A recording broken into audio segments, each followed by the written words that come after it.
Hey guys, Tisha here, and we're back for another Sister Wives episode of season 6 that pissed me off. I'm letting you guys know now that there is some content that may be somewhat triggering for some people. So if you don't feel comfortable watching this video, I completely understand. If you disagree with what I'm saying, you can put that down in the comment section as well. Just please, let's remember that one of the things that I love about this page is that even if we don't agree on a subject, that we all still respect one another, okay? So I just want to put that out there, because when I go further down in what happened with Robyn revealing her big secret, I'm probably going to get upset. And I'm going to probably say things that maybe some of you may not agree with. But one of the things that I'm promising that I'm going to do on my channel is be honest about the way that something made me feel. All thoughts and opinions that are mentioned while I'm speaking are my opinions. You guys put yours down below. All right, let's get started. We're reminded of how badly the distance is affecting or has affected the relationships of the family since being in Vegas, because a mile was just so far apart that they couldn't bother taking time out for one another, despite them trying to continue to tell us throughout these seasons how important family is to them and how important their culture is. A mile was too far apart for them to make it work. We then see the families getting ready for church. Cody Simpletail tells us that he thought that their church services would eventually include other people who have the same faith as them, who may be in the area, and then decide to come to their church service at their house. He said he thought that they would see people at least once a month. That is a part of their faith. But at this point, they're alone and they're all by themselves. I don't blame people from his faith to not come to his church. I'm not coming to your house for church to watch you all dress up and lie and preach about things that are for convenience for whatever messages you're trying to get out, which is what happened to me when Robyn got up and spoke. But we're going to get to that.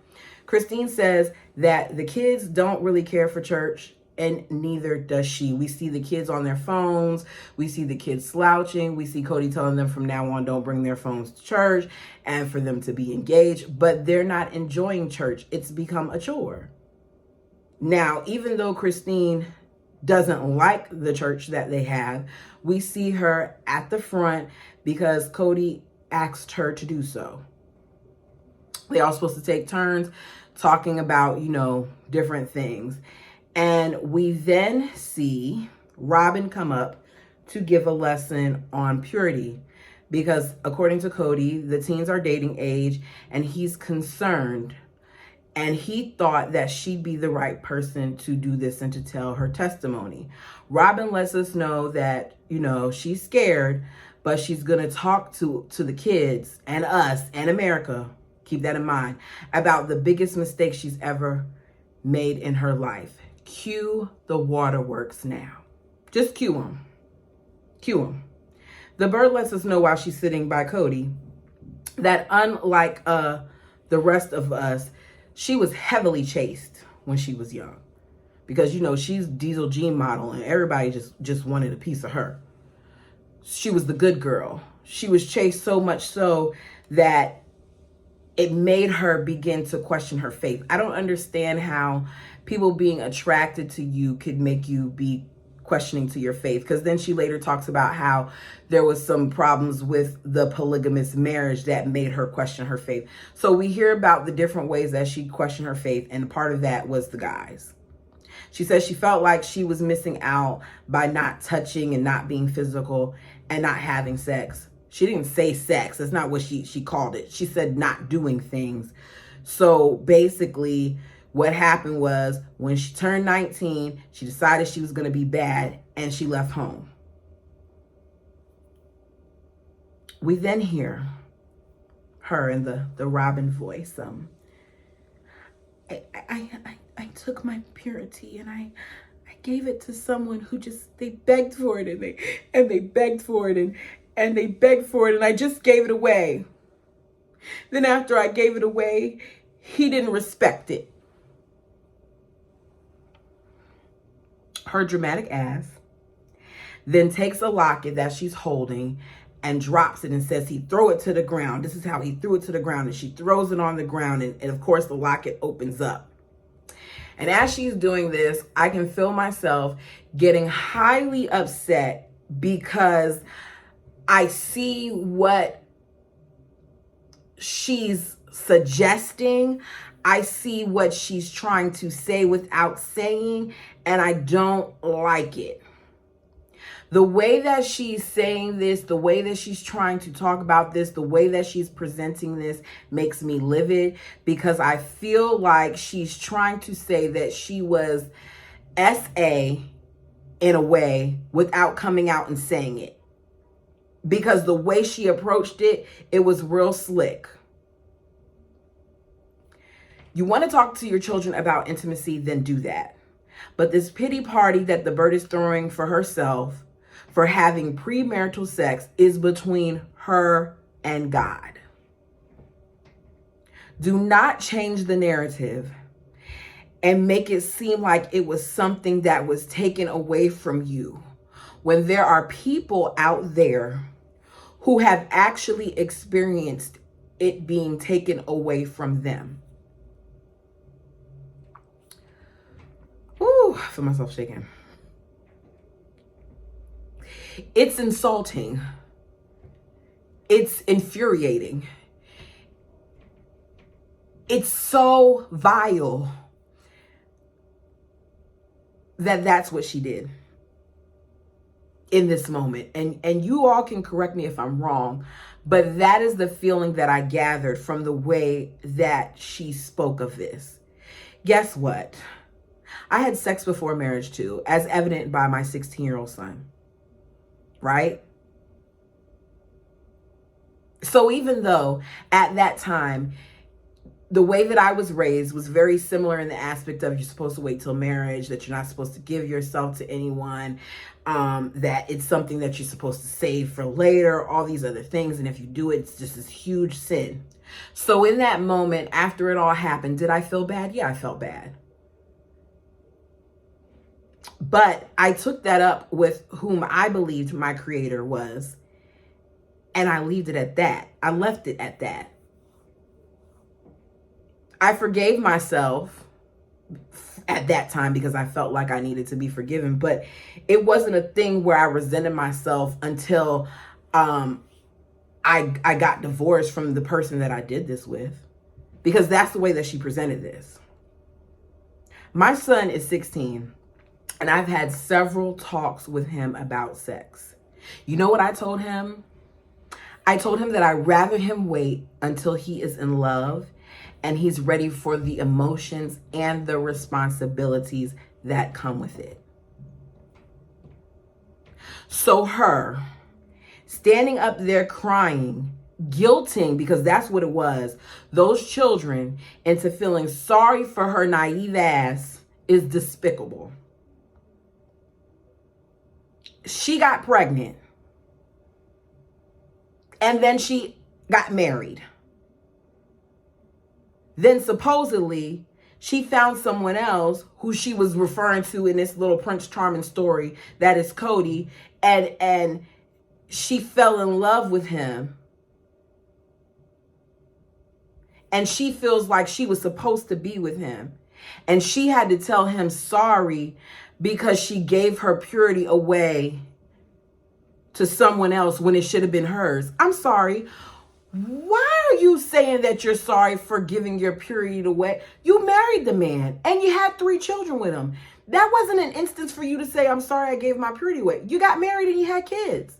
Now, whether or not you decide to disclose to your husband that you had sex, and he can do the math and determine whether or not you did it premarital or not, you had multiple children with him. So what are you apologizing for?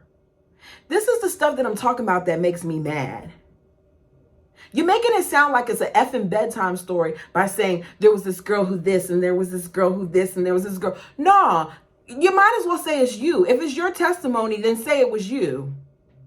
Since you wanna be the martyr that you are and put yourself out there, then do it. The Bird is talking about a man that she had 3 children with. And she's saying that it was 9 years of hell. What, the 9 years that you were married to your ex? So you're trying to say that you got punished, and this is what you're pushing onto these kids because you had premarital sex. You continue to get punished and punished and punished and punished, but you're the same people who says that God forgives. But you're telling this story to a bunch of children and teenagers who are developing their own relationships and trying to figure out things out for themselves. And you're wondering why they don't want to come to y'all whack behind church that you have at your house. Well, this is why. And if I was Robyn's husband, I would sue them.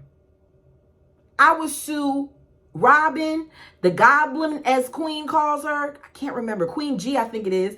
The goblin, the rat, the dirty bird, all the different names that we have. I'd sue that person. I'd sue the worm, Cody, noodlehead, bald-headed scallywag. He ain't got no hair in the front or back. Like...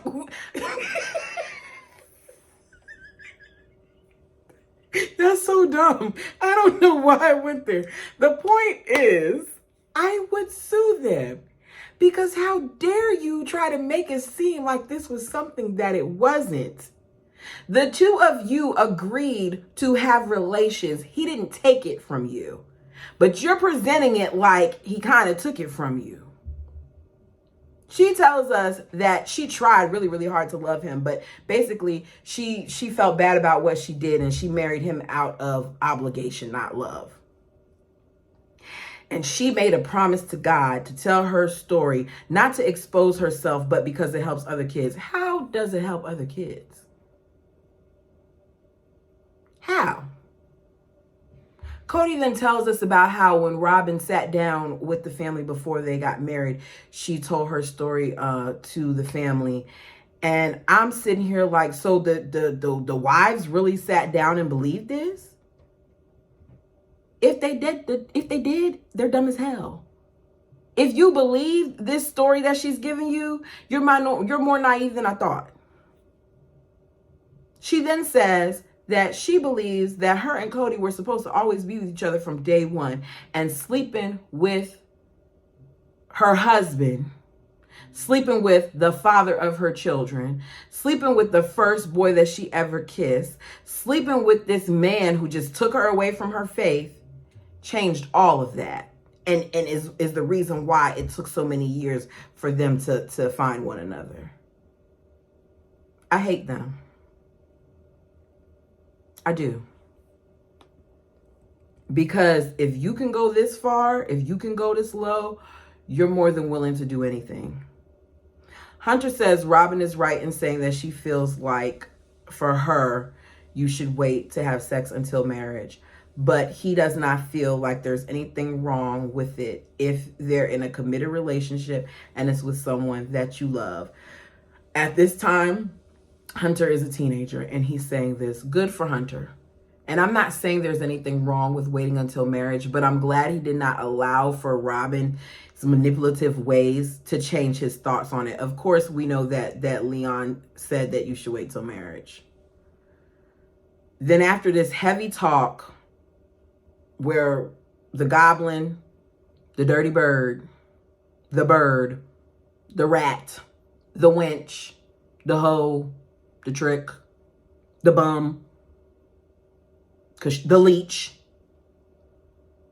After this so serious talk that she has, we're going to then go from that to them talking about Leon getting accepted to Westminster College and getting $10,000 in scholarships. So you don't even decompress.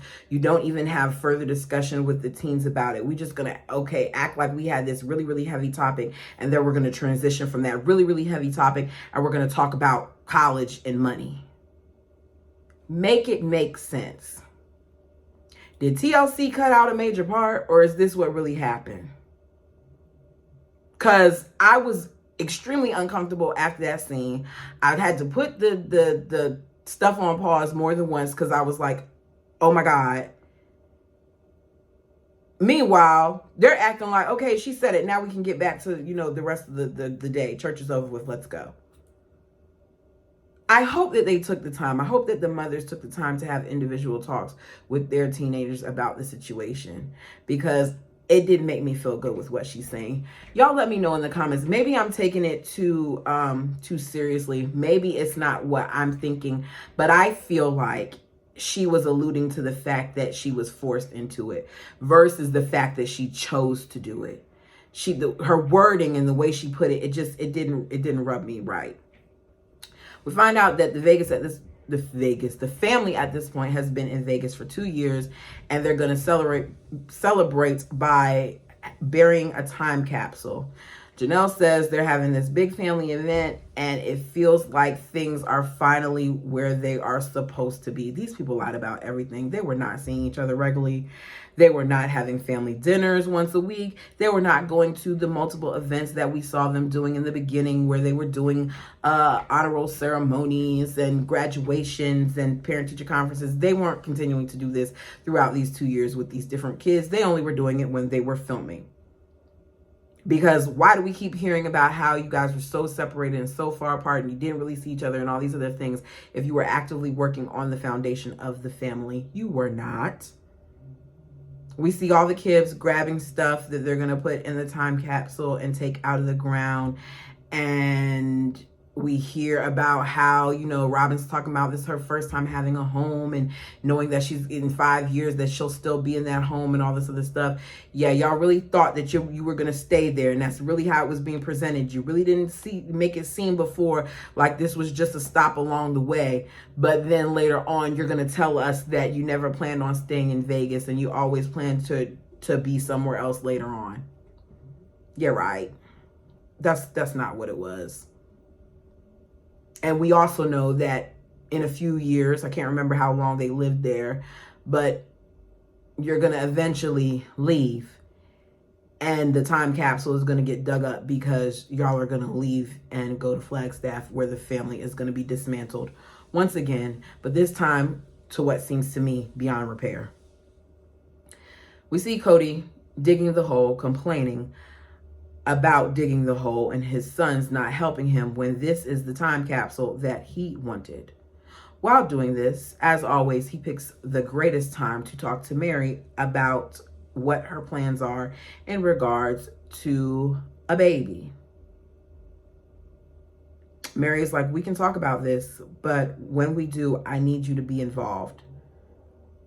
And he stops what he's doing and looks at her like what she said is a shock. We then hear from Mary about how emotional it's been and what a struggle it was. And I'm sitting there like, they're continuing to play around with us because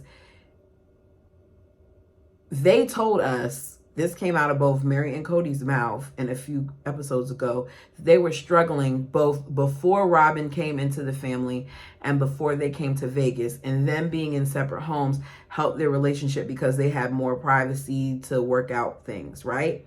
So if you all were struggling to the capacity that you were struggling, why would Cody suggest for you all to have a baby? Babies don't make things better. They don't. So why would he suggest for you to have a baby when y'all were struggling? Because it was all a farce. Cody and Robyn never wanted for Mary to have a baby.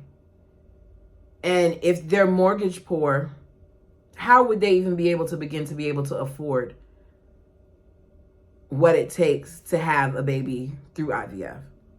It's not cheap. So how are they going to manage to do this?